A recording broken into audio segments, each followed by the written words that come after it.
দিন আগে 9 দিন পরেই নবীজি ইন্তেকাল করেছে। এই আয়াতের মধ্যে আল্লাহ তাআলা আপনাকে আমাকে কিয়ামত সম্পর্কে সতর্ক করেছেন, পরকাল সম্পর্কে সতর্ক করেছেন। আমরা তো দুনিয়ায় এমনভাবে জড়ায় গেছি যে পরকালকে আমরা ভুলেই গেছি। পরকাল যে আছে, আখেরাত নামক একটা যে জীবন আমাদের আপনাদের আছে, এই জিনিসটা আমরা কি করেছি? ভুলে গেছি। যদি ভুলে না যাইতেন তাহলে তো এ নিয়ে ফিকির করতেন। মানুষের যেটা টার্গেট থাকে, জায়গা সয়েল টেস্ট করতে হয়, পাইলিং করতে হয়, তারপরে ইঞ্জিনিয়ার দিয়ে একটা প্ল্যান পাস করাইতে হয়, এরপরে বাড়ির কাজে কি করতে হয়? হাত দিতে হয়। ইট জোগাড় করো, বালু জোগাড় করো, রড, সিমেন্ট, কত কিছু। আপনি মেয়ে বিয়ে দিবেন, যেদিন বিয়ে দিবেন ওই দিনই কি পাত্র দেখেন নাকি? না, বছর খানেক আগ থেকেই পাত্র দেখা শুরু করেন। ছেলে বিয়ে করাবেন, পাত্রী প্রস্তুতি আছে। তো যেহেতু আপনার আখেরাত নিয়ে কোনো প্রস্তুতি নাই, এতেই বোঝা যায় আখেরাত থেকে আমরা কি হয়ে আছি? অনেকটাই গাফেল হয়ে আছি, উদাসীন হয়ে আছি। চিন্তার ফিকির আমাদের মধ্যে নাই। অথচ আল্লাহ তাআলা কোরআনুল কারীমের মধ্যে বলেছেন, ইয়া আইয়ুহাল্লাযীনা আমানুত্তাকুল্লাহ। দেখা উচিত সে আগামী কালের জন্য কি প্রস্তুত রেখেছে। সবাইকে ভেবে দেখা উচিত যে কালকে যদি আমার মরণ হয়, সকালবেলা যদি আমার মরণ হয়, আমি কি নিয়ে কবরে যাব। আপনার মেয়ে বিয়ে দিবেন, ছেলে কি 10টা দিন সময় দিবে?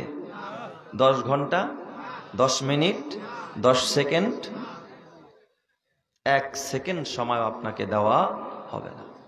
এই জন্য আল্লাহ বলছে, ইয়া আইয়ুহাল্লাযীনা আমানুত্তাকুল্লাহ, হে ঈমানদাররা আল্লাহকে ভয় করো। আমার দরবারে আমি কি হাদিয়া পেশ করব আমার রবের সামনে? চোখ বন্ধ করলে সকাল থেকে সন্ধ্যা পর্যন্ত জীবনটা গুনায় গুনায় ভরা। এমন কোন দিন নাই যেই দিন আপনার আমার দ্বারা এই গুনাহ নিয়ে যদি খোদার কবরে যান, একটা মুহূর্তের জন্য আপনি জান্নাতে যাইতে পারবেন না। কথা ঠিক কিনা? প্রস্তুতি আছে বলেন? নাই, কোনো প্রস্তুতি নেই। ভেবে দেখা উচিত, প্রত্যেকটা নফসকে ভেবে দেখো কি প্রস্তুত করেছো তুমি আগামী কালের জন্য। কালকে যদি তোমার মরণ হয়, কি নিয়ে কবরে যাইবা? এই জন্য আল্লাহ তাআলা এই আয়াতের মধ্যেও একই কথা বলেন, ওয়াত্তাকু ইয়াওমান তুরজাউনা ফীহি ইলাল্লাহ। ওই দিনকে ভয় করো যেই দিন তোমরা আল্লাহর কাছে সবাই প্রত্যাবর্তন করবে, প্রত্যাবর্তিত হবে। আর ওই দিন প্রত্যেকের কাজের কর্মফল যা যা করে থাকলে কর্মফল মন্দটা পাইবা, এক জাররা কম পাইবা না। আমার রব এমন এক রব, যে রব কারো প্রতি জুলুম করে না। কারণ আল্লাহ নিজে বলে, ইন্নী হাররামতুজ যুলমা আলা নাফসি। আল্লাহ বলেন, ইয়া ইবাদি, হাদিসে কুদসি আল্লাহ বলে, ইয়া ইবাদি ইন্নী হাররামতুজ যুলমা আলা নাফসি ফালা তুজালিমু। এ আমার বান্দারা, আমি আমার নিজের উপর, ছেলে বাবার উপর জুলুম করে, বাবা সন্তানের উপর জুলুম করে, স্বামী স্ত্রীর উপর জুলুম করে, স্ত্রী স্বামীর উপর জুলুম করে, ভাই ভাইয়ের উপর জুলুম করে, প্রতিবেশী প্রতিবেশীর উপর জুলুম করে। ঠিক না ব্যাটিক জোরে কন? একজন একটা অন্যায় করেন, আপনি তার নামে বদনাম, দোষ চর্চা করতেছেন চার দোকানে বৈশা, এটাও তার উপর কি করলেন আপনি? জুলুম কিনা? কিয়ামতে আল্লাহ তাআলা দেখেন, একটা গাবি আর একজনের ক্ষেতের ধান খাইছে, আল্লাহ জিজ্ঞাসা করবে না, এই গাবি ওর ধান খালি কেন? একটা মুরগি আরেকজনের ক্ষেত থেকে কিছু ফসল খাইছে, এই জন্য মুরগির আল্লাহ জিজ্ঞাসা করবে না। কুকুর নিজের মালিকের খাবার না খায় আরেক মালিকের খাবার চুরি করে খাইছে, এই চুরির জন্য কুকুর আল্লাহ তাআলা কিয়ামতের ময়দানে ধরবে না। আল্লাহ তাআলা ধরবে শুধুমাত্র স্বজাতির বেলায় যারা জুলুম করছে। যেমন একটা গরুর মাথায় শিং ছিল, আর একটা গরুর গায়ে মাথায় শিং ছিল না, শিংওয়ালাটায় শিং ছাড়াটারে গুতা মারছে। গুতা মারছে না? মারে কিনা ঘাই মারছে। এই জুলুমের বিচার হবে ওই যার মাথায় শিং ছিল না, আল্লাহ তাআলা ওরে কিয়ামতের ময়দানে শিং দিয়া দিবে। আর যেটা জুলুম করছিল ওরে ডাক দিয়া বলবো, তুই ওরে একটা গুতা দিয়া দে যেই পরিমাণ গুতা দিছিল। এইভাবে প্রত্যেকটা মাখলুকের জুলুমের বিচার হবে। এরপর ওদেরকে বলবে কুনু তোরা, অতটুকু পাপের কি পাবে? ফল পাবে। সুম্মা তুওয়াফা কুল্লু নাফসিম মা কাসাবাত ওয়া হুম লা ইউজলামুন। কারো প্রতি জুলুম করা হবে না, চাই সে মুসলমান হোক, চাই সে অমুসলিম হোক। কোন বেঈমানের বেলায় আল্লাহ কি করবে না? একটু জুলুমও করবে না। আল্লাহ নিজের উপরে জুলুম হারাম করে দিচ্ছে। আজকে আমরা সম্পদের গরমে জুলুম করি, ক্ষমতার গরমে জুলুম করি, আছে না নাই? বংশীয় গরম, রক্তের গরম নিয়ে জুলুম করে মানুষ মানুষের উপরে। জালেমের সার দুনিয়াতেও নাই, পরকালেও নাই। আল্লাহ তাআলা বলেন, আলাম নুহলিকিল আউয়ালিন সুম্মা নুতবিউহুমুল আখিরিন কাযালিকা নাফআলু বিল মুজরিমিন। আমি কি পূর্ববর্তী জালেমদেরকে ধ্বংস করি নাই? আল্লাহকে আমি কারুন রে সারি নাই, ফেরাউন রে সারি নাই, হামান রে সারি নাই, নমরুদ রে সারি নাই, সাদ্দাদ রে সারি নাই, আবু জেহেল, আবু লাহাব, উতবা, সাইবাদের সারি নাই। এখনো যারা জুলুম করতেছে, কিয়ামত পর্যন্ত যারা জুলুম করবে, কোন জালেমকে আল্লাহ তাআলা ছাড় দিতে পারে, কিন্তু কোনোদিন ছেড়ে দিবে না। কথা ঠিক না ব্যাঠিক? জোরে কর। আল্লাহর ধরা বড় মজবুত ধরা। সম্পদের গরম দেখানো যাবে না। সম্পদ তো পরীক্ষা। টাকা বেশি পাইছেন তার মানে আপনি বড় নিয়ামত পেয়ে গেছেন। আমরা অনেকে মনে করি এত টাকার মালিক আমি, আমার বান্দা আমার শুকরিয়া আদায় করে কিনা? এক জমিদার মুসিগিরি করে। মুসি চেনেন তো? মুসি কি করে? জুতা কালি করে, জুতা সেলাই, জুতা কালি করে। জমিদারের বাসার সামনে এক মুসি জুতা কালি করতেছে। কালি কইরা মনের সুখে মুসি গান গায়। মুসি কি করে? মনের সুখে গান গায়। কি এক আনন্দ, ভিতরে ফুর্তি ফুর্তি ভাব, হাসি খুশি। কেউ কিছু জিজ্ঞাসা করলে এক গাল হাইসা দিয়া কথা কয়। জমিদার কয়, আমার এত টাকা পয়সা, আমার টেনশন একটা মুহূর্তের জন্য দূর হয় না। আর এই মুসি ফকিন্নির ফলায় আমার বাসার নিচে বৈশা মুসিগিরি করে, আমার জুতা ঠিক করে, কিন্তু ওরে আমি দেখলাম না কোনো সময় চেহারাটা মৌলিক। এত সুখ কই পায়? সুবহানাল্লাহ বলতে ইচ্ছে হয় না আপনাদের? আর মিয়া সুখ শান্তি কি মার্কেটে বিক্রি হয়? শিবচরে? কোথায়? আরে শক্ত আসে আসমান থেকে। আল্লাহুম্মা আনতাস সালাম ওয়া মিনকাস সালাম। আল্লাহ তোমার নামে শান্তি দাতা, শান্তি তো তিনিই দেয়। ওয়া ইলাইকা ইয়ারজিউস সালাম। ডেলি 50 দিরহাম পাই আর কি। কাজটাজ করে কয় দিরহাম? 50 দিরহাম। কয় তার খরচ কত? কয় 50 দিরহাম। পাইও 50, খরচও করি 50, খায়া নেয়া সমান সমান, কোনো চিন্তা নাই, পেরেশানি নাই। 5 ওয়াক্ত নামাজ পড়ি, রবের গোলামি করি, আর মনটাকে ভালো রাখি। রাতের বেলায় ওইটা তাহাজ্জুদ পড়ি, রবের কদমে সেজদা দিয়া মজা পাই। সুবহানাল্লাহ। এই কথা জমিদারের শুই না একটু আকর্ষিত হইছে, আকর্ষণ বাড়ছে। পকেট থেকে 500 দিরহাম বের করে দিয়ে দিস। কত দিরহাম? 500 দিরহাম। ওই যুগের 500 দিরহাম মানে এই যুগের 50,000, তাই না? 500 দিরহাম দিয়া দিছে, নিয়ে যাবো, পোলাপান নিয়ে খা। টাকা পাইলে এটা পাগলেও হাত বাড়ায় টাকা নেয়। কি কোন ঠিক কিনা? যার মাথায় কিনে আকল নাই, এরও টাকা দিলে কি নেয়? টাকা নেয়। তো জমিদারের দেওয়া হাদিয়া ওই মুচি বেচারায় টাকাটা নিচে হাতে নিয়া এখন গাট্টি গুটি সব গুছায় ফেলতে। আজকে আর জুতা শিলাবে না। 500 দিরহাম পাইছে, যেখানে পায় 50 সেখানে পাইছে কত? 500। খুশি কে দেখে? বাসায় আগে আগে গেছে, বউ দেখে, স্বামী দিয়ে আমার বড় খুশি, ব্যাপারটাকে এত আগে আসছেন। কইও না, আজকে 50-এর জায়গায় 500 পাইছি। সুবহানাল্লাহ। তাই নাকি? কহ। রাতের বেলায় স্বামী স্ত্রী আনন্দ করে। এখন ঘরে তো ওই যে আগে তো সমান সমান ছিল, 50 কামাইতো, 50-এ কি করতো? খরচ করতো। টাকাও থাকতো না, পেরেশানিও ছিল না। এখন 500 দিরহাম পাইছে, এই টাকাটা তো রাখার একটা কি লাগবে? জায়গা লাগবে। বিবিরে কয়, বিবি কোথায় রাখবো? আলমিরা তো ঘরে নাই, গরিব মানুষ। ভাঙা ঘর, কুড়ে ঘর, বৃষ্টি আসলে নড়বড় করে পানি পড়ে, এদিক দিয়া ওদিকে বের হওয়া যায়, কোনো সেফটি নিরাপত্তার জন্য কোনো বেড়াও নাই। কোথায় রাখবো টাকাটা? চিন্তায় পড়ে গেছে। 12টা পর্যন্ত, রাত 12টা পর্যন্ত স্বামী স্ত্রী খালি ফেকের করছে টাকা কোথায় রাখবো। অন্য অন্য দিনে সাপেরা ঘুমায় যায়, আজকে কয়টা বাজছে? 12টা বাজায় আসছে। বউ কয়, স্বামী চিন্তা করুন, একটা মাটির পাতিল আছে না, ওই মাটির পাতিল আমরা যেখানে শুয়েছি এই চাটাইটা উঠাও, এখানে গর্ত করো, মাটির পাতিলটা এই জায়গায় রাখো, এরপর একটা মাটির সরা দিয়া ঢাকো, এটার উপর চাটাই বিছাও। চোর কেচোরের বাপেও নেই তার বোনা। সুন্দর বুদ্ধি বাড়ি করছে, ফর্মুলা আর কি। তো ওই মাটির পাতিলে 500 দিরহাম রাইখা স্বামী স্ত্রী শুইছে। এই করতে করতে বেলা বাইজা গেছে 2টা, রাত বাজে কয়টা? 2টা। অন্যদিন 8টায় ঘুমায়, 9টায় ঘুমায়, আজকে কয়টা? 2টা। স্বামী বেচারাই তো ঘুমাইছে, কিন্তু বউর আর ঘুমাসে না। চিন্তা কত টাকা? 500 দিরহাম যদি চোরাইশা নিয়ে যায়। স্বামী বেচারায় 3টা বাজে উঠছে, তাহাজ্জুদ পড়বে, দেখে বিবি ঘুমায় নাই, বাসবাস করে। কেউ বিবি এখনো ঘুমাও না? কয় না না। চিন্তা লাগে যদি চোর আসে ঘরের ভিতরে তাহলে তো আমাকে টাকা নিয়ে যাবে। কয় তাই নাকি? কয় হা। এখন স্বামীর মাথায়ও চিন্তা, স্ত্রীর মাথায়ও চিন্তা, সারা রাত আর দুইজনের কেউ ঘুমাইতে পারে না। নামাজ কালাম পড়া সকালবেলা, এখন মনটা খারাপ, মাথার মধ্যে টেনশন, আনন্দ নাই। কারণ 500 দিরহাম পাহারা দিতে গিয়ে আরামের ঘুম হারাম হয়ে গেছে। এখন আর দিলের মধ্যে সেই মজা নাই, আল্লাহর প্রতি ওই মজাটা কিছুটা কমে গেছে, বাদাতে আর সেজদা দিয়ে আর ওই মজাটা পায় না। বিবি ওই 50 টাকাই ভালো দিন আর হিসাব নিকাশ থাকবে না। ও স্বামী, আমার কোনো চিন্তা থাকবে না, তুমি জমিদারের টাকা জমিদারের বাড়িতে নিয়ে ফেরত দিয়ে দাও, তার যন্ত্রণা সে নিজেই পোহাক, আমাদের পোহানের দরকার নাই। চিৎকার মেরে করেন আল্লাহু আকবার।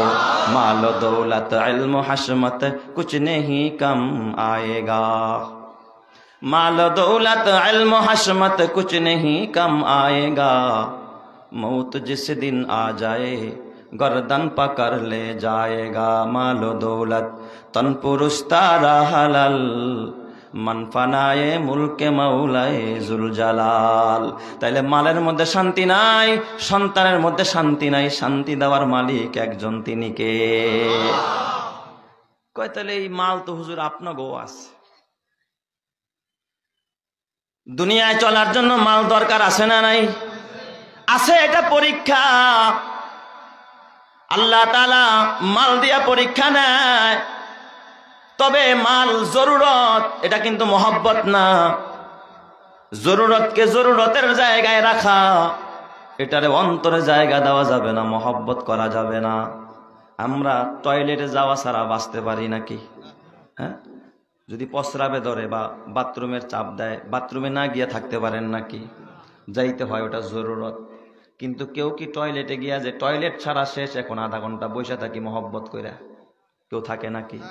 জরুরত যতটুকু দরকার অতটুকুই থাকে, জরুরত শেষ তাড়াতাড়ি কি কইয়া যায়?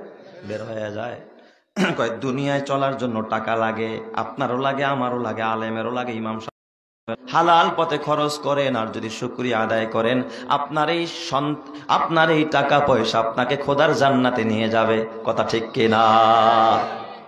তার মানে কামাইতে হবে হালাল পথে, ব্যয় করতে হবেও হালাল পথে। আমাদের দেশের কেউ টাকা কামায় উড়াদুরা, বিদেশে গিয়া টাকা কামায় টামায়, এই উল্টা পাল্টা কামায়া ঘরে এক টেলিভিশন কিনছে, এত বিশাল টেলিভিশন, পুরা ওয়াল জোড়া, আছে না নাই? পুরা ঘরটার মধ্যে একটা টেলিভিশন লাগায়া দিস। আপনার টাকায় কেনা টেলিভিশনে যদি কেউ গুনাহ করে, আমি কসম দিয়া বললেও হানে সব না, এর একটা গুনাহের বাগ আপনার কবরে যাবে। আপনার বানানো ঘরে যদি গুনাহ হয়, আপনার মরার পরে আপনার কবরে গুনার ভাগ যাবে। আপনার বানানো ঘরে যদি একটা সেজদা দেয়, কেউ যদি কোরআন পড়ে, হাদিস পড়ে, কেউ যদি তাহাজ্জুদের নামাজ পড়ে, এ আমার বাজান, এই ঘরের মধ্যে যত নেক আমল হবে, আপনার বানানো ঘর, আপনার টাকায় কেনা ঘর। এবার আপনি চিন্তা করেন আপনার টাকা কোন পথে ব্যয় করবেন। তাই তো বুখারী শরীফের এক হাদিস, বিশ্ব নবী বলেন, অনেক মানুষ এমন আছে যারা দান করেও জাহান্নামে যাবে। দান করে কই যাবে? জাহান্নামে যাবে। ইন্না রিজালান ইয়াতাখাওয়াদুনা ফি মালিল্লাহি বিগাইরি হাক্কিন, কয় কিছু পুরুষ আছে যারা মাল খরচ করে, মাল ব্যয় করে, মাল দান করে, বিগাইরি হক, অন্যায় পথে, গুনাহের পথে মাল দান করে। মাহফিল হয়েছে, দোকানে গেছে, ছাত্ররা লিফলেট নিয়া ধাক্কা মারা ফালাইয়া দিছে, আরে কত দেওয়া যায় বাক, সারাদিনই খালি আহস্ত হবে, আর কোনো তখন লেগে কি দোকান খুলে বসে রয়েছে। পক্ষান্তরে এলাকার ছেলেরা কলেজের ছাত্ররা 10 জনে গিয়া কয়, চাচা মিয়া একটা কনসার্ট দিছি, এই কনসার্টে আমরা মমতাজরে আনতে চাই, কি দিবেন কন? কয় বাবা মমতাজরে আনবা, ভালো কথা, যাও মমতাজের খরচটাই আমি দিয়া দিই মনে। এমন দেনেওয়ালা আমাদের সমাজে আছে না নাই? মমতাজরে আনবি ঠিক, খেলা দেখবে এই জন্য এখানে একটা কি প্রজেক্টর দিয়ে দিস, এটাও তো দান। কিন্তু এই দানটা নেকের রাস্তায় না গুনাহের রাস্তায়? পার্ক বানাই দিছে, পার্ক। খুলনায় গেলাম এক প্রোগ্রামে, এক ভদ্রলোকের নাম বলবো না, বললে চিনে ফেলবেন আপনারা। তো এই ভদ্রলোকের জায়গায় সিনেমার হল হয়েছে, একটা পার্ক হয়েছে, পার্ক। সবাই সেখানে ঘুরতে যায়, ছেলে মেয়েরা গুনাহ করে, উল্টাপাল্টা করে। আপনি কি ভাবছেন ওই যেই বেচারায় জায়গা দিল এটাও দান, এটাও দান, ওই জায়গায় যত গুনাহ হবে এর গুনার একটা অংশ কিন্তু তাদের কবরে যাবে।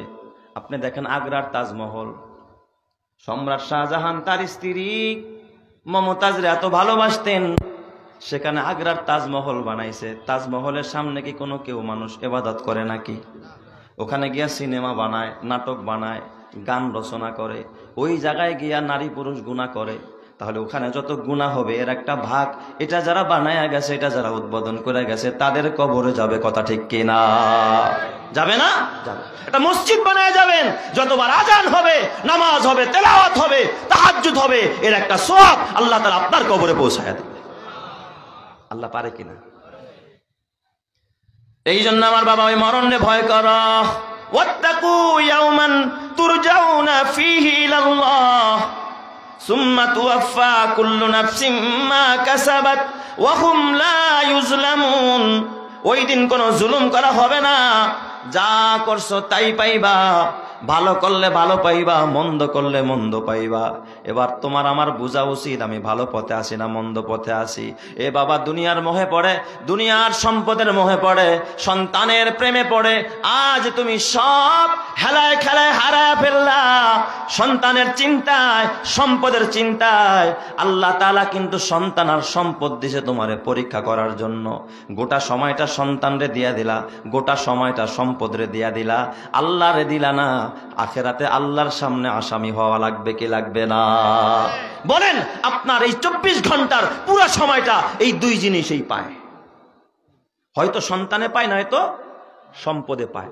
দোকানের পিছনে সময় দিলেন, সারাদিন সময় দিলেন, ক্ষেতের পিছনে সময় দিলেন, সারাদিন সময় দিলেন, ছেলের স্কুলে দিলেন, মেয়েরে কেজিতে নিয়ে গেলেন, আরেক বাচ্চারা আরেক কলেজে নিয়ে গেলেন, সন্তানদের সময় দিলেন আর সম্পদের সময় দিলেন। অথচ আল্লাহ কয় এই দুইটা দিয়েই তোদেরকে আমি পরীক্ষা করতেছি। আর এই পরীক্ষার পিছনে পড়ে আপনারা সব শেষ করে দিলেন, আখেরাত একেবারে বরবাদ করে দিলেন। এ আমার বাবা হাতে পায়ে ধরে বলা যায়, প্রেমে পড়লা, কালকে যদি মরণ হয় যাবে নাকি? তোমার মেয়ে যাবে নাকি? তোমার সম্পদ যাবে নাকি? কিচ্ছু যাবে না, কেউ যাবে না। এ আমার বাবা, অথচ তুমি দুনিয়াতে বলো এটা আমার, ছেলে আমার, মেয়ে আমার, দোকান আমার, ব্যবসা আমার, চাকরি আমার, সব আমার। অথচ মইরা দেখো কেউ তোমার সঙ্গে যাবে না। কথা ঠিক কিনা? এই দুনিয়াতে তুমি যতই করো আমার আমার, চোখ বুঝেই দেখো লাগবে তোমার শুধু যে আধার। এই দুনিয়াতে তুমি যতই করো আমার আমার, চোখ বুঝেই দেখো লাগবে তোমার শুধু যে আধার। যাদের প্রেমেতে তুমি গো আজ হলে দিওয়ানা, এরা জেনে নাও কেউ কবরের সাথী হবে না। কেউ বুঝা তোমার নিবে না সেই হাসর ময়দানে, কি আমল তুমি করলে নিয়ে যাবে সেইখানে। ফুল ফোটে যেমন ঝরে তেমন খোদার বাগানে, আয়ু কতক্ষণ কার এখানে কে বলো জানে। তাই থাকতে সময় নাও বুঝে ভাই জীবনের মানে, সব আছে লেখা দেখে না ওই আয়াতে কোরআনে। এই মহল কোঠা সোনা দানা সব পরে রবে, এই সব কবরে নিয়ে গেছে কে বলো কবে। এই মহল কোঠা সোনা দানা সব পরে রবে, এই সব কবরে নিয়ে গেছে কে বলো কবে।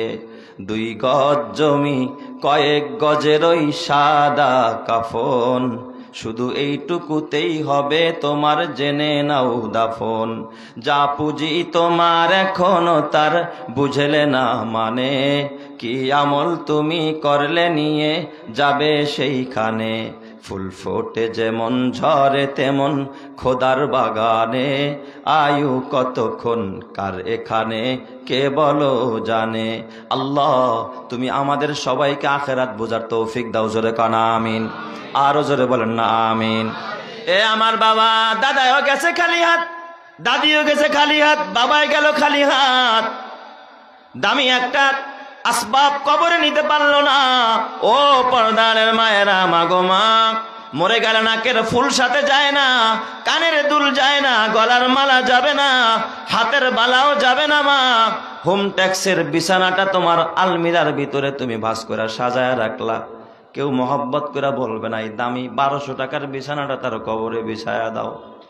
বিছানাটাও তোমার কবরে দেওয়া হবে না। ও মা, যে ইন্ডিয়ান 3 পিস কিনলা এত হাজার হাজার টাকা দিয়া, একটা 3 পিসও তোমার সাথে তোমার কবরে যাবে না গো মা। কি নিয়ে কবরে রওনা করল?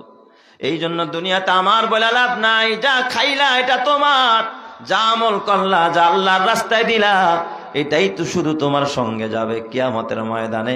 আমার আল্লাহ ওটা তোমার হাতে, ডান হাতে আমলনামা দিয়া আল্লাহ তাআলা জান্নাতের দুয়ার খুলে দিবে। জোরে কোন সুবহানাল্লাহ। বলেন তো আমার আল্লাহ দিবে কি দিবে না? মুসলমানদের জাতির পিতা ইব্রাহিম নবীর যেদিন ইন্তেকাল হবে, এত বড় জলিল কদর পয়গম্বর ইব্রাহিম আলাইহিস সালাম, ইব্রাহিম আলাইহিস সালামের কাছে আল্লাহ তাআলা জিবরাইলে পাঠাইছে, জিবরাইল যা আমার খলিল, আমার বন্ধু ইব্রাহিম রে জিজ্ঞাসা করে, ইব্রাহিম মরতে চায় না থাকতে চায়? সুবহানাল্লাহ জোরে কোন সবাই। সমস্ত পয়গম্বরদের ভিতরে সেরা 2 জন পয়গম্বর, একজন হলো সমস্ত পয়গম্বরদের পিতা, তার নাম হলো ইব্রাহিম। আরেকজন হলো সমস্ত পয়গম্বরদের নেতা, আপনার আমারও নেতা, তার নাম মুহাম্মদুর রাসূলুল্লাহ সাল্লাল্লাহু আলাইহি ওয়াসাল্লাম। আমার নবী সকল নবীদের নেতা, আর ইব্রাহিম খলিলুল্লাহ সকল নবীদের পিতা। আবুল আম্বিয়া বলা হয় তাকে। এই আবুল আম্বিয়া ইব্রাহিম খলিলুল্লাহ, ওনার কাছে জিবরাইল আসলেন। জিবরাইল আয়েশা জিজ্ঞাসা করলেন, আতুহিব্বু আন তামুতা আও তাহিয়া? ও খলিল, আপনি কি চান আরো কিছুদিন বেঁচে থাকবেন? আপনি কোনটা চান? এই প্রশ্নটা জিবরাইল আমিন কারে করেছে? হযরতে ইব্রাহিম আলাইহিস সালাম। একটু বাড়ায় দিয়েছে ইব্রাহিম আলাইহিস সালাতু ওয়াস সালাম। জিবরাইল ডাক দিয়া কয়, ও জিবরাইল, তুমি কি জানো না আল্লাহর আমি এতটা ভালোবাসি, জীবনের চাইতেও বেশি ভালোবাসি।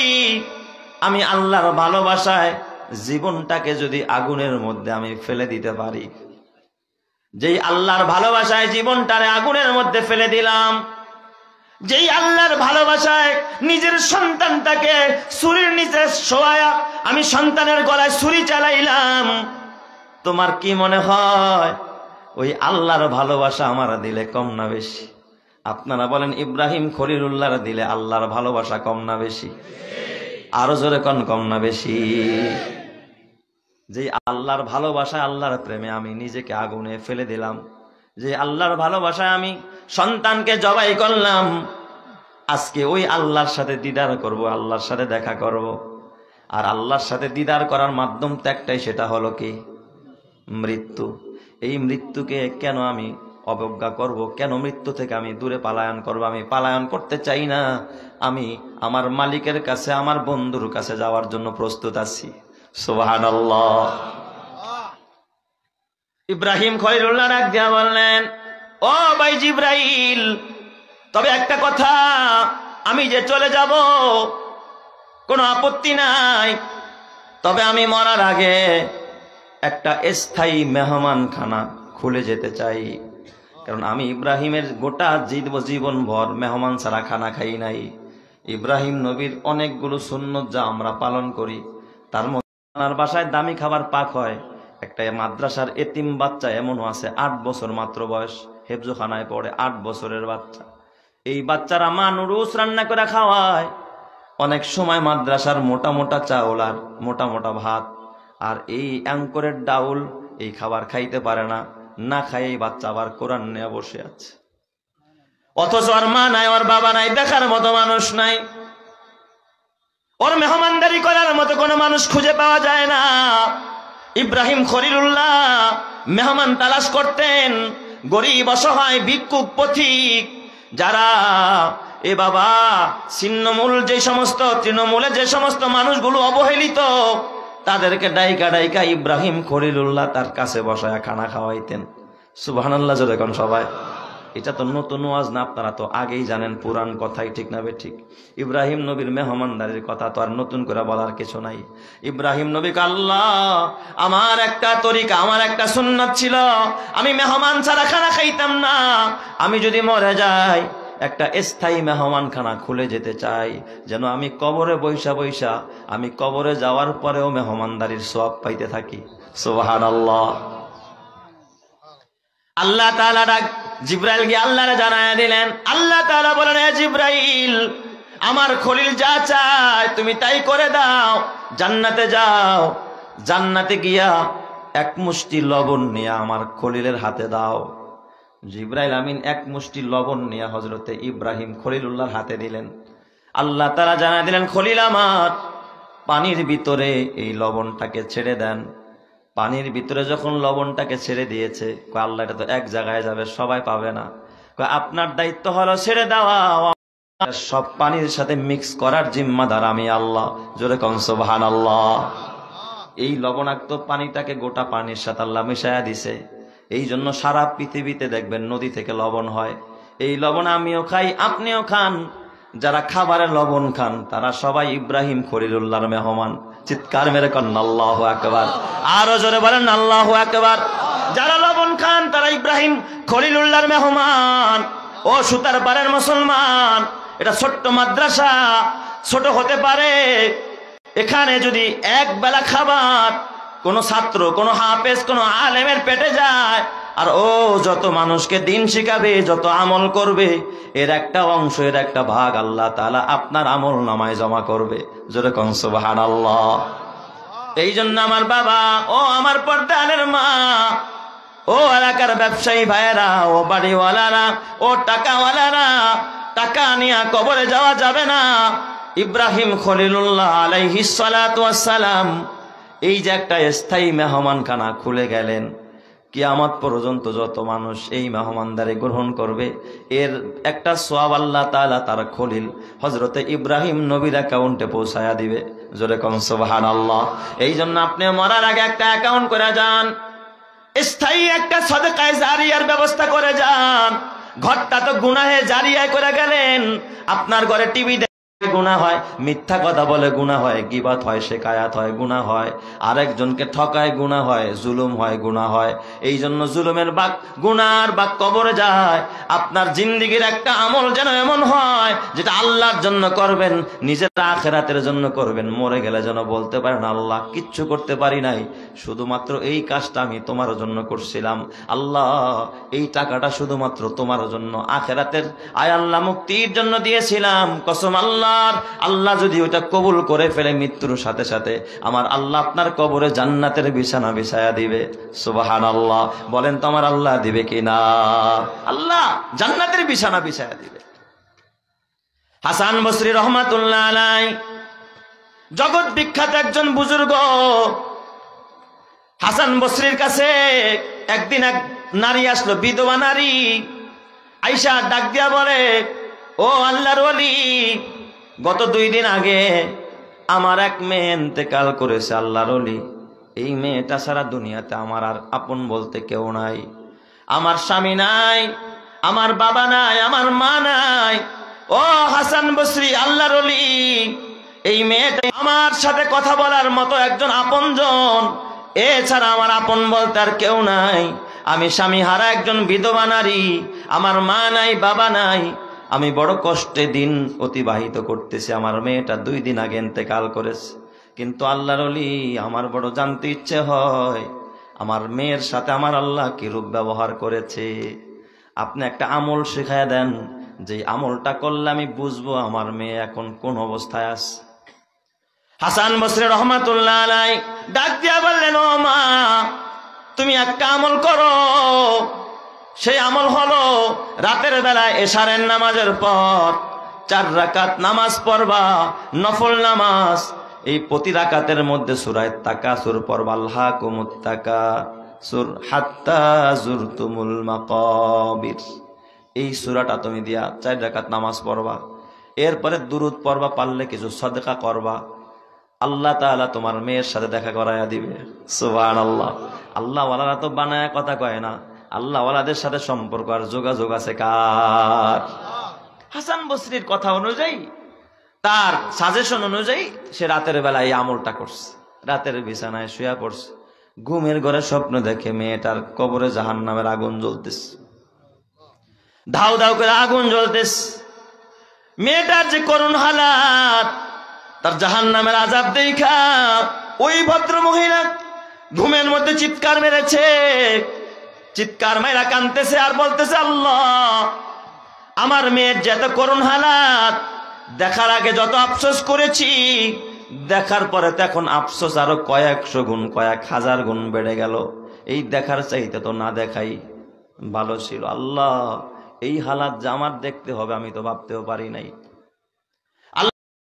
দুনিয়ার মানুষ বড় বেজার,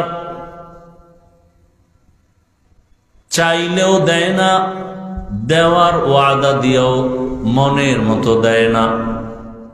মাঝে মাঝে দরজা খুলে, মাঝে মাঝে দরজা খুলে না। আর আল্লাহ তাআলা বলেন, হে গোলাম, তুমি আমার কাছে বান্দা চাইতে দেরি, আমি দিতে মোটেও দেরি করি না। দুনিয়াওয়ালারা দরজা বন্ধ করে দেয়, আর আমি আল্লাহ দরজা খুলে, এমন একটা টাইম নাই যে দরজা খোলা থাকে না। আল্লাহ বলেন, আমি ডাকতে থাকি, তুমি যখন আমাকে ডাকবা তখন আমি হাজির। উদউনি আস্তাজিব লাকুম।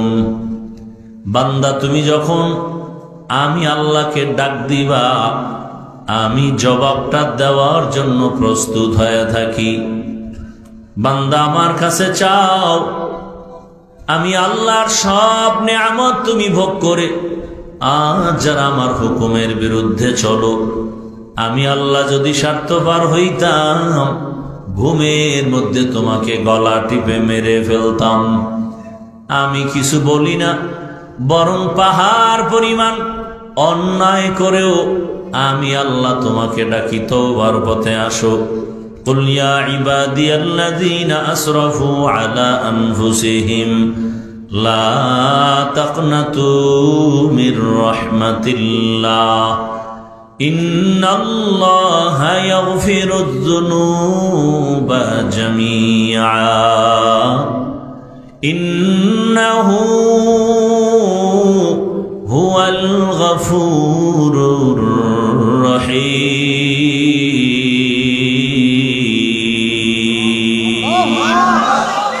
এই কালামে জিন্দা কুরআনে হাকিম, হিকমতে উলায়া জালাস্তু কদিম, জামিউল ইলম ফিল কুরআনে হাকিম, তাকাসারাদ আনহু ওয়া ফাহামুর রিজালি। আল্লাহ তাআলা বারবার ডাকেন, গোলাম আসো, কি প্রয়োজন আমার দয়ার দরওয়াজায় ফিরে আসো। আমি আল্লাহর কাছে চাইতে দেরি হবে, আমি দিতে দেরি করব না। চাওয়ার আগেই তো তোমার অনেক কিছু দিলাম, তোমার প্রয়োজনের বেশি দিয়ে দিলাম। ও বান্দা, দুনিয়াতে যখন তুমি আসছো, তোমার আব্বাও জানে, তোমার আম্মাও জানে তুমি দুনিয়াতে আসবা, গর্ভে আছো। এত কিছু জানার পর মা বাবা কোনোদিন পেরেশানি করলো না, আমার বাচ্চাটা দুনিয়াতে এসে কি খানা খাবে। একবারও আমি আল্লাহকেও বলে নাই, ও ও আল্লাহ আমার বাচ্চার খানার আয়োজন করে দাও। আমি আল্লাহ কেমন দয়ার মালিক, আমি আল্লাহ নিজে ইচ্ছা করে খানার আয়োজন করেছি, এমন খানার আয়োজন করেছি দুনিয়ার কোনো খানা তোমার ভেতরে যাবে না, উপযুক্ত না, শরীরের জন্য চলবে না। আমি আল্লাহ এমন সুন্দর খানার আয়োজন করে ফেললাম। দুনিয়ার মানুষ ফ্লাক্স বানায়, ফ্লাক্সের ভেতরে গরম পানি, গরম চা, গরম দুধ রাখে, 24টা ঘন্টার বেশি গ্যারান্টি দেয় না। বাচ্চাকে মা সুজি খাওয়ায়, এটারে আগুনের মধ্যে দেয়, গরম বানায়, চিনি দেয়, দুধ দেয়, লবণ দেয়, পানি দেয়, এরপরে আবার গরম করে ফ্যানের বাতাস দিয়ে ঠান্ডা করে। 2-3 চামচ খাওয়ানোর পর সুজিটারে আলাদা একটা জায়গায় রেখে দিল।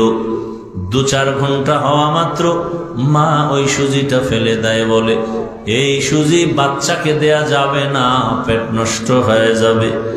আমি আল্লাহ কেমন দয়ার মালিক, এমন খানার আয়োজন করেছি, মায়ের স্তনে দুধের ব্যবস্থা করলাম তোমার জন্য।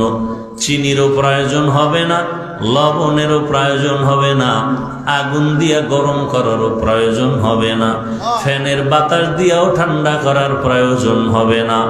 ও বান্দা, মায়ের স্তনের খানাটা তুমি 2 বছর পর্যন্ত মনের মতো পান করবা। 1 সেকেন্ডের জন্য 2 বছরে খানা কখনো নষ্ট হবে না।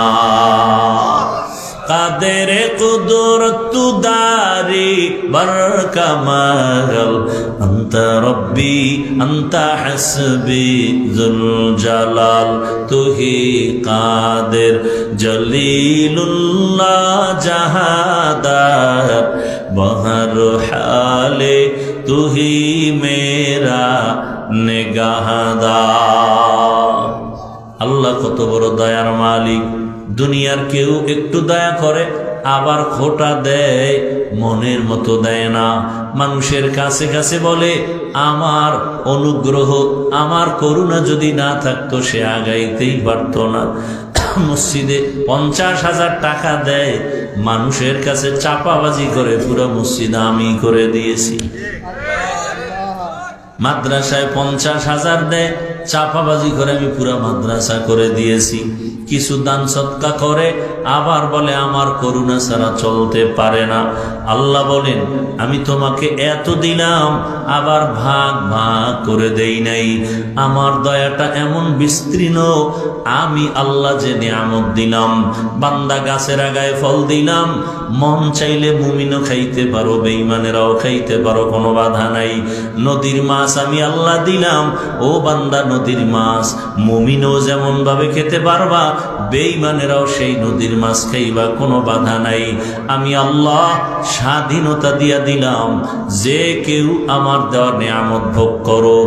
আমাকে যারা আল্লাহ বলে ডাকবা, শুধু তারাই আমার নিয়ামত ভোগ করবে। যারা আমার বিরোধিতা করবে, আমার নিয়ামত তাদের জন্য বন্ধ এমনটা না, বরং বান্দা যেই রাস্তায় মুমিন চলবে, বেঈমানও সেই রাস্তায় চলতে পারবে। মুমিনেরা যেই গাছের ফল খাবে, বেঈমানেরাও সেই গাছের ফল খেতে পারবে। মুমিন বান্দা তুমি যেই মাটির ফসল খেতে পারো, বেঈমানেরাও সেই মাটির ফসল খাওয়ার স্বাধীনতা দিলাম। আমি আল্লাহ পাক কারো জন্য দরওয়াজা বন্ধ করি নাই, বরং আমি আল্লাহ দেওয়ার জন্য সবাই যখন ঘুমায় যায়, আমি আল্লাহ প্রথম আসমানে প্রতিদিন গভীর রজনীতে হাজির হয়ে যাই। অতিও গভীর হয় রজনী যখন, নীরবে প্রভুর নাম জপিও তখন। প্রভুর করুণা যদি পাইবারে চাও, গভীর রাতে উঠে প্রভুর গুণগান গাও। আল্লাহ তাআলা ভোর রাতে আসেন প্রতিদিন। আলামি মুস্তাগফিরিন ফাগফির আলাহ। ও দুনিয়ার মানুষ, গুনাহ করে ফেলেছো, জবানের দ্বারা গুনাহ করেছো, গীবত, শিকায়াত, গালাগালি মিথ্যা বলার দ্বারা, চোখের দ্বারা গুনাহ করেছো, হাতের দ্বারা গুনাহ করেছো, আমি আল্লাহর কাছে ক্ষমা চাও। আমি আল্লাহর কাছে চোখের পানি ছেড়ে বিনয়ের সাথে যদি বলো, ও দয়ার মালিক তুমি আমাকে মাফ করে দাও, আমি এক ফোঁটা চোখের পানির বরকতে তোমার জীবনের সব গুনাহগুলো মাফ করে দিব। আতিনা ফি দারে দুনিয়া না হাসান, আতিনা ফি দারে উকবানা হাসান, ইয়া গিয়াসাল মুস্তাগীসিন ইহদিনা লিখতিখারা বিল উলুমি वल गिना, हर गोरी देने को तू तैयार है, जो न मांगे उससे तू बेजार है। भाईरा आमार, আল্লাহর মতো দয়াময় কেউ নাই। ও বান্দা তাকায়া দেখ, দুনিয়াতে যখন তুমি আসছো তুমি দাঁড়াতে পারো না, কথা বলতে পারো না, মাকে মা বলে ডাকবা দূরের কথা, মাকে চিনুই না তোমার মাকে। তুমি দুনিয়াতে বাবাকে ডাকবা দূরের কথা, কে তোমার বাবা তুমি চিনোই না। বরং তোমার একটাই পুঁজি, শুধু কান্নার আওয়াজ, কান্নার আওয়াজ। মাকে বলতে পারো না মা ক্ষুধা লাগছে খানা দাও, তোমার একটাই পুঁজি, কান্নার আওয়াজ। বাথরুমের প্রয়োজন বলতে পারো না, বাথরুমে যাব তাড়াতাড়ি নিয়ে যাও। আল্লাহ বলে বান্দা তাকায় দেখ, ওই কান্নার পুঁজির মধ্য দিয়া তোর সব আশা পূরণ করে দিলাম। কান্না দিয়া তুমি কখন কি চাও দুনিয়ার কেউ জানে না, একমাত্র মা জানে। তোমার কান্না দিয়া কখন খানা চাও বাবাও বলতে পারে না, মা বলতে পারে। আমার বাচ্চাটার কান্না এখন কি চায়, তোমার কষ্ট হচ্ছে গরম, বাতাসের প্রয়োজন, কান্না করতেছো, আমার মা বুঝে তুমি এখন গরমে ভুগতেছো। আল্লাহ কয় বান্দা তাকায় দেখ, তোরে আমি দাঁত দিয়া জমিনে পাঠাই নাই। তোর মা কোনোদিন বলে নাই, বাবায় বলে নাই, হে মালিক তুমি আমার সন্তান দিলা, দাঁত দিলা না কেন, খাবে কেমনে? আমি আল্লাহ সময় মতো আবার দাঁতের ব্যবস্থা করলাম। উপরের দাঁতকে বললাম নিচের দিকে বড় হ, নিচের পাটির দাঁতকে বললাম উপরে বড় হ। একটা পর্যায়ে আসার পরে আমি আবার থামায় দিলাম। যদি না থামায় দিতাম নিচের দাঁত উপরে বাড়তেই থাকতো, উপরেরটা নিচের দিকে বাড়তেই থাকতো, বিশ্রী এক অবস্থা হতো। তবে আবার এই দাঁত আবার পাওয়ারওয়ালা না, এই দাঁতের পাওয়ার খুবই কম। তোর মা বাবায় বলে নাই, হে মালিক তুমি এই দাঁত দিলা কেন, পাওয়ারওয়ালা দাও।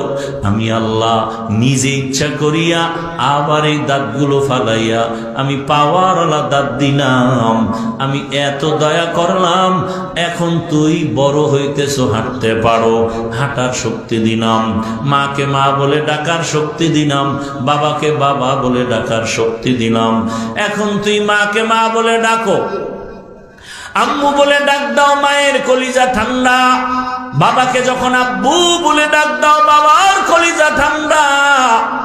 আল্লাহ বলে তুই মাকে ডাকো, বাবাকে ডাকো, কোনো বাধা নাই। মা বাবাই শুধু খানা দেয়, কাপড় দেয়, জন্য তুমি পাগল হয়ে গেছো। আর আমি আল্লাহ 99 গুণ মায়া আমি জমা রেখেছি। তুমি মাকে ডাকো, বাধা নাই, বাবাকে ডাকো, কোনো বাধা নাই। মাঝে মাঝে যদি আমার দেয়া জিহ্বাটা নাড়ায়া আল্লাহ বলে মাঝে মাঝে ডাক দিতা, আমি আল্লাহর কুদরতি অন্তরটা ঠান্ডা হয়ে যেত। আমি আল্লাহ তোমার একটা ডাকের বিনিময় জীবনের সব গুনাহগুলো মাফ করে দিতাম। এতক্ষণ আমি বুঝাবার চেষ্টা করলাম, দুনিয়ার সবাইকে বেজার করা যাবে, আমার আল্লাহকে বেজার করা যাবে না। আল্লাহর মতো দয়াময় কেউ নাই, আল্লাহর মতো নিঃস্বার্থ কেউ নাই। এবার আল্লাহ বলেন, আমি তোমার প্রয়োজন সব দিয়া দিলাম। তোমার আলোর প্রয়োজন সূর্য দিলাম, রাতের আলোর প্রয়োজন চাঁদের দিয়ে আলোর ব্যবস্থা করলাম, তোমার পানির প্রয়োজন ফিরি দিলাম, সূর্যের আলো ফিরি দিলাম, তোমার বাতাসের প্রয়োজন ফিরি দিয়া দিলাম। আমি আল্লাহ সব কিছু দিয়া দিলাম, বিনিময় কিছুই চাই না। ও বান্দা, তুই খাইয়া লইয়া আরামে ঘুমাবি আর খাবি। তবে 24টা ঘন্টার পর্দা লাগায়া গোটা দুনিয়াটারে আটকায়া দিলাম। 24 ঘন্টা রাত আর দিন মিলায় দিলাম।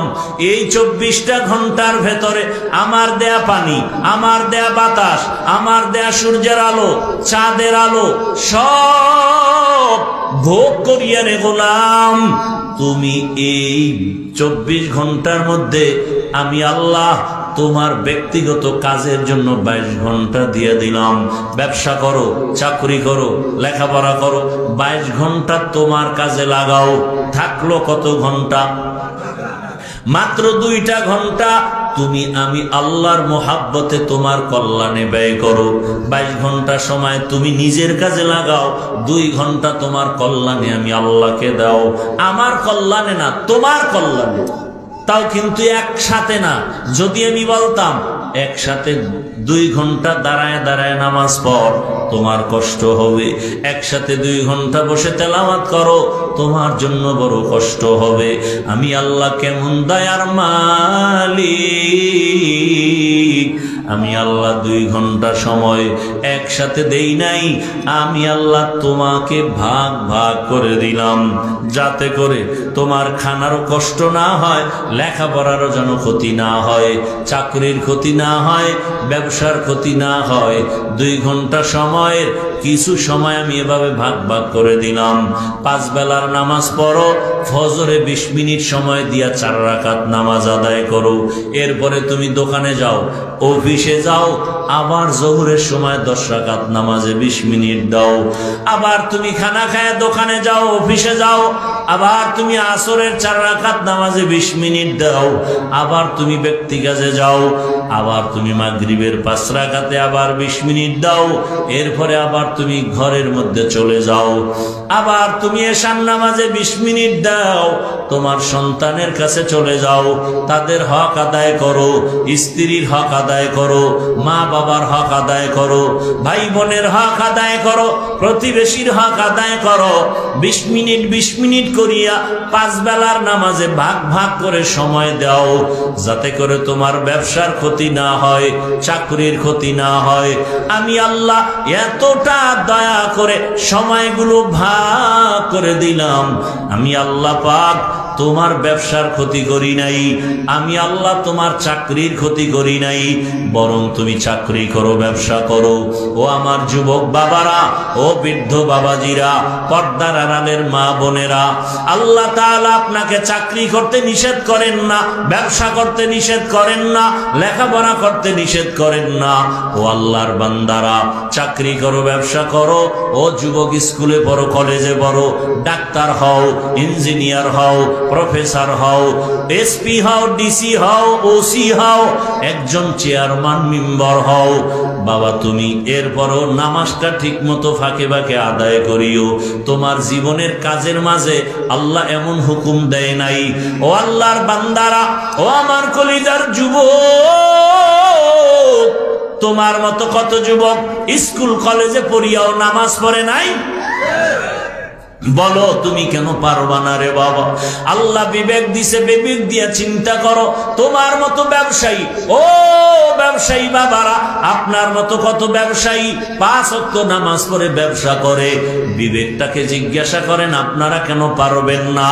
ও আমার চাকরিজীবী বাবারা, আপনার মতো কত চাকরিজীবীরা নামাজও পড়ে, চাকরিও করে, র্যাব, আর্মি, পুলিশ, বিডিআর এর চাকরি করে, নামাজ পড়ে।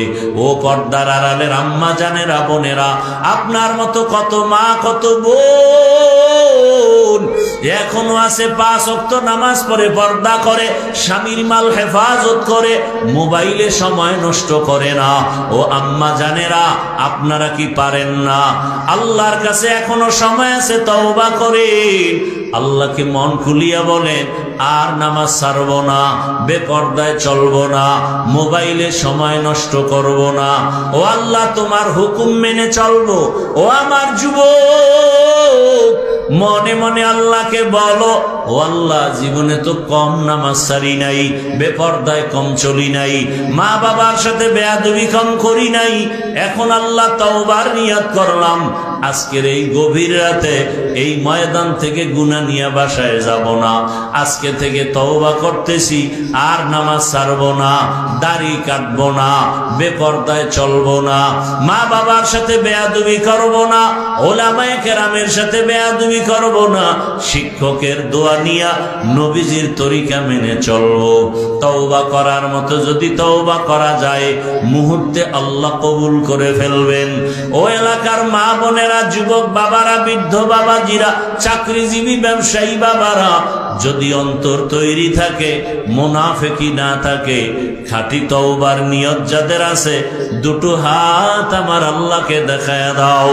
আয় আল্লাহ, হাতগুলো কবুল করে নেন, তওবা কবুল করে নেন, তওবার উপরে মজবুত হইয়া চলার তৌফিক দান করেন, আমিন। আল্লাহ আমাদের সবাইকে কবুল করেন, আল্লাহ পাকে মাহফিল কবুল করেন। ভাইরা আমার, বয়ান সারা রাত শুনলে কি লাভ হবে যদি ফজরে মসজিদ খালি হয়ে যায়? এই এখানে আশিকে রসুলের অভাব নাই, ফজর, জোহর, আসর, মাগরিব নাই, অথচ রসুল বলেন মুমিন আর বেঈমানের মাঝখানে প্রাচীর হলো নামাজ। মুমিনকে নামাজ ছাড়ে না, বেঈমানকে নামাজ পড়ে না। অতএব তওবা কি খাঁটিভাবে করা যায়? ও যুবক বাবা, তোমার মতো স্কুল কলেজের ছাত্র নামাজি নাই, ডাক্তার, প্রফেসর, ইঞ্জিনিয়ার নাই, নামাজ পড়ে? তাহলে তুমি কেন পারো না বলো? অবশ্যই তোমার কপালে কারো বরদোয়া লাগছে। না হয় তুমি পারবা না কেন? আল্লাহর কাছে এখনো সময় আছে, তো কয়দিন আর বাঁচবা? এখন তার বাঁচার গ্যারান্টি নেই আছে? মরবা না, তোমার ভিড়ে মারবে। এই রাজনীতি তো চলে সোনার বাংলায়। আর তোমারে মারার জন্য দুশ্মন লাগবে না, তোমার দলের লোকই যথেষ্ট। ভাগে কম পড়বে, মাইনাস করে দিবে। যাও, কি আমি বানায় বলতেছি? হ্যাঁ, আল্লাহ হেদায়েত দান করুন, আল্লাহ পাকে মাহফিল কবুল করেন। দোয়া করব সবার জন্য, এলাকাবাসীর জন্য, মা বোনদের জন্য, সবাই মিলে দোয়া করি দেশের জন্য, সারা দুনিয়ার জন্য। দোয়া হলো সব থেকে বড় এক ইবাদতের মগজ। এই উঠেন কেন আপনারা? কি আপনাদের কোনো গুনাহ টুনা নাই? যাদের গুনাহ নাই, এগো দোয়ারও দরকার নাই। আর যাদের গুনাহ আছে, তাদের দোয়ারও কি আছে? দরকার আছে। এতগুলো মানুষ এক জায়গায় নিয়া মা বাবার জন্য কি দোয়া করতে পারছেন কোনোদিন? তাহলে আজকের এই সুযোগ পাইয়াও যদি গ্রহণ না করেন, তাহলে আপনার বদনসিব আর কিছুই না। আল্লাহ হেদায়েত দান করুন। আমি যে আয়াত করেছি, আল্লাহ পাক রব্বুল আলামিন ইবাদতের জন্য আমাদের সৃষ্টি করেছেন। ইবাদত মানে কি? তসবিহ, পাগড়ি লইয়া মসজিদে গিয়া জিকির করা, তেলাওয়াত করা। আপনি এখানে বসে আছেন, এটাও ইবাদত। চাকরি করেন, ব্যবসা করেন, সব ইবাদত। আপনি কানবেন ইবাদত, হাসবেন ইবাদত, ব্যবসা করেন ইবাদত, চাকরি করেন ইবাদত। হতে হবে আল্লাহর মোহাব্বতে, রসুলের তরিকায়। কার তরিকায়? রসুলের তরিকায়। দোয়া করবেন। রাত্র অধিক, মন মানসিকতাও আপনাদের তেমন মজবুত না, কারণ চেহারা দেখলেও বোঝা যায়। একজনে তেঁতুল খায়, বলে এটা কি টক না মিষ্টি? বলে ঠোঁটের মিসকলে বুঝো না। সর্বোপরি বয়ানের মূল থিম, 5 ওয়াক্ত নামাজটা অন্তত পড়ি, যে লাইনে থাকি। কার জন্য নামাজ পড়ব? নাকি কাউকে খুশি করার জন্য? দুনিয়ার? একমাত্র আল্লাহকে খুশি করার জন্য। ঠিক আছে তো ইনশাআল্লাহ? টুপি, নামাজ, দাড়ি, পর্দা সব আল্লাহর জন্য। আল্লাহ সবাইকে কবুল করে।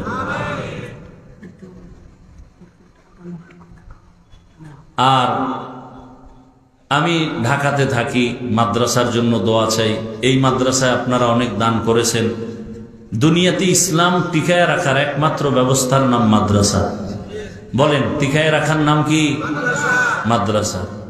এই মাদ্রাসা আছে তো দ্বীন ইসলাম আছে, সব কিছু আছে। অতএব এই মাদ্রাসাকে সবসময় খেয়াল রাখবেন। আলেম হতে পারেন নাই, অন্তত আলেমদের মোহাব্বত অন্তরে রাখেন, কারণ কিয়ামত পর্যন্ত আর নবীজি আসবেন? কথা বলেন না কেন? নবী আসবেন, সাহাবায়ে কেরাম আসবেন, আইম্মায়ে কেরাম আসবেন। এই জাতিকে জান্নাতের পথ দেখাবে একমাত্র উলামায়ে কেরাম। কথা বলেন না কেন? এবং উলামায়ে কেরামই মানুষকে শান্তির পথ দেখাতে পারে কোরআন হাদিস অনুযায়ী, কারণ শান্তির একমাত্র ঠিকানার নাম ইসলাম। ইসলাম যতদিনে জমিনে কায়েম হবে না, ততদিন পর্যন্ত শুধু চাপাবাজি চলবে, শান্তি কেউ দিতে পারবে না। অতএব শান্তির একমাত্র ঠিকানা ইসলাম, আর সে ইসলাম জানার ঠিকানার নাম মাদ্রাসা। অতএব এই মাদ্রাসাকে সবসময় পরামর্শ দিয়ে সহযোগিতা করবেন, অর্থ দিয়ে। রাজি আছেন? দোয়া, আর আমিও আমার মাদ্রাসার জন্য দোয়া চাই, সব মাদ্রাসার জন্য দোয়া করি। আল্লাহ পাক আমার দেশের সমস্ত মাদ্রাসা কবুল করেন, শিক্ষকদের কবুল করেন, ছাত্রদের কবুল করেন, কমিটি সহযোগী যারা সবাইকে আল্লাহ কবুল করেন। ঢাকাতে এক মাদ্রাসা আমার ব্যক্তিগত, আপনাদের দোয়া চাই রসুলের সুন্নত হিসাবে। আপনারা মুনাজাতের পরে একটা হ্যান্ডবিল নিয়ে যাবেন এখানে, যদি আপনারা আমাকে আল্লাহর জন্য মোহাব্বত করেন, রসুলের সুন্নত হিসাবে দান করবেন, সব সময় আল্লাহ আপনাকে দিবেন। মাদ্রাসায় প্রায় 20 কোটি টাকার একটা জায়গা নিয়েছি, রসুলের সুন্নত হিসাবে বলতেছি, আমার ব্যক্তি কোনো স্বার্থ নাই। সেই জায়গার অর্থ আল্লাহর উপরে ভরসা করে আপনাদের দোয়ায় ময়দানে কাজ করতেছি। যদি কেউ মনে চায় যে না হাফিজ ভাই আপনাকে আল্লাহর জন্য ভালোবাসি, তাহলে আপনার মাদ্রাসায় আমি কিছু শরীক থাকবো। তাহলে একটা হ্যান্ডবিল মোনাজাতের পরে মা বোনের কাছে দিবেন, দোয়া করতে বলবেন। এখানে অ্যাকাউন্ট নাম্বার, বিকাশ নাম্বার আছে। কারো যদি মনে চায় যে আমি 500 টাকা দিব, 1000 টাকা দিব, পাঠিয়ে দিবেন। এক জায়নামাজ পরিমাণ জায়গা 40,800 টাকা, 1 স্কোয়ার ফিট 5,100 টাকা। কেউ নগদ দিতে চাইলে স্টেজে কুপন নিয়ে যাবেন, দিয়ে আমার হাতে। আর যদি বলেন না আমি পরে দিব, একটা হ্যান্ডবিল নেবেন। তবে যারা দিবেন না তারা মাদ্রাসার হ্যান্ডবিলটা নিবেন না, আমানতের খেয়ানত করবেন না। মোনাজাতের পর একটা হ্যান্ডবিল মা বোনদের কাছে দিবেন, দোয়া করতে বলবেন। আল্লাহ পাক আমার মাদ্রাসা সহ সমস্ত মাদ্রাসাগুলো কবুল করেন, আপনাদের সহযোগিতা দান সদকা আল্লাহ কবুল করেন। মোনাজাতের আগে 1 মিনিট দোয়া নিবেন, আপনাদের এলাকার পরিচিত এক ভাই, এরপরেই দোয়া হয়ে যাবে ইনশাআল্লাহ। দিয়া দাও আবার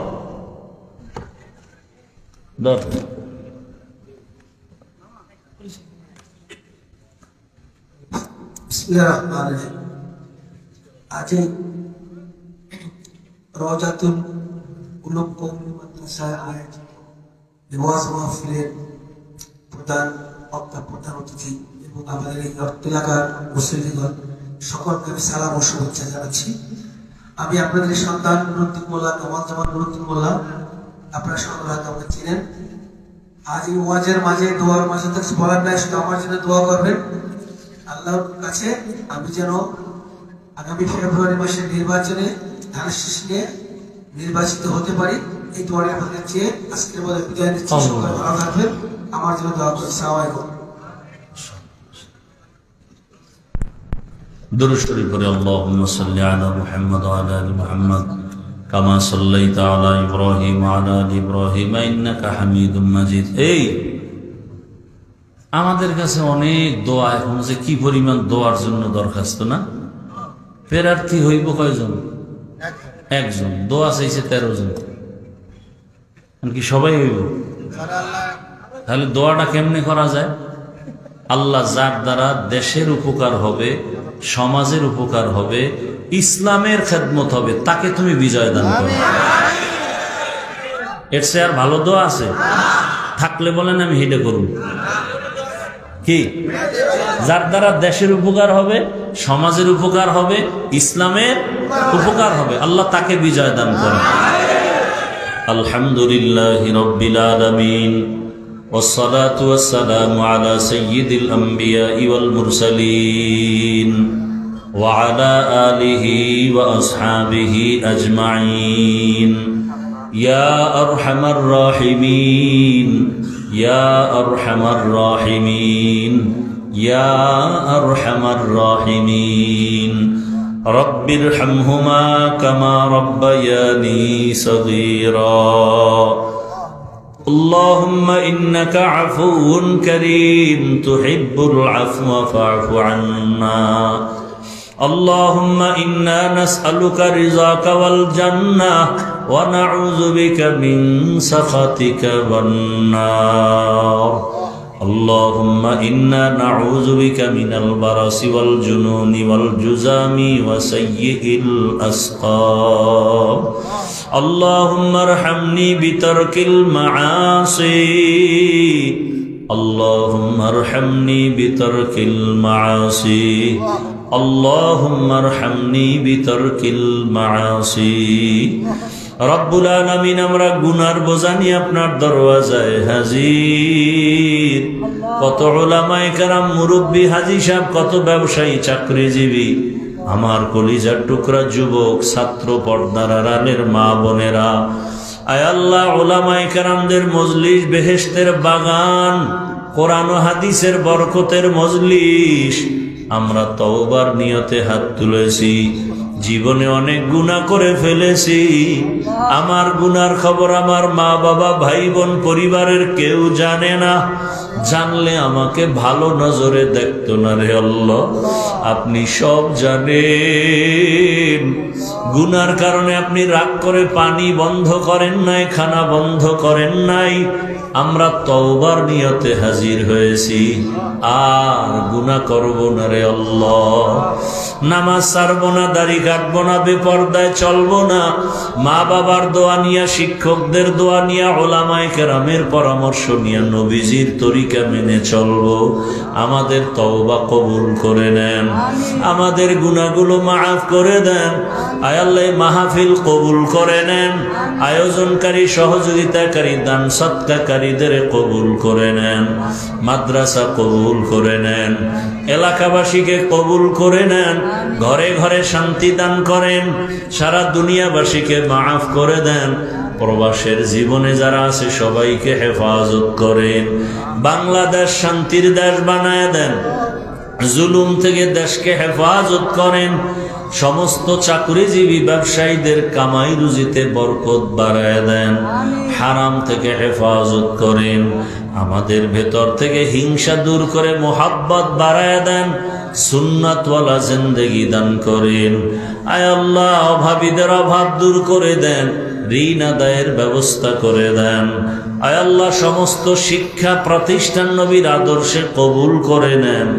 আয় আল্লাহ, মা বোনদের আবেদা পর্দাওয়ালা বানায় দেন।